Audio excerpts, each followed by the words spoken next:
भाई खेसारी लाल जी का आज मैरिज एनिवर्सरी है। मेरा खेसारी की वाइफ हमारी भवा है। हाँ तो दोस्तों, आज भोजपुरी के दबंग स्टार खेसारी लाल यादव का एनिवर्सरी है और सब लोग बधाई दे रहे हैं, यानी शादी सालगिरह है और सब लोग बधाई दे रहे हैं। पवन सिंह, टुनटुन यादव, समर सिंह, यानी सब लोग दे रहे हैं बधाई अपने सोशल मीडिया अकाउंट के माध्यम से। अब चलिए आप सभी को सुना देना चाहता हूं टुनटुन यादव का वीडियो, क्योंकि टुनटुन यादव ने भी क्या कुछ कहा है खेसारी लाल यादव के बारे में।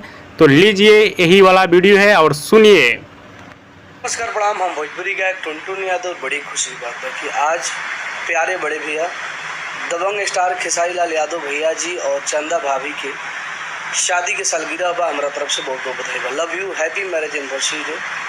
खेसारी लाल यादव भैया जी और चंदा भाभी जी, आप दोनों की जोड़ी सलामत रहे।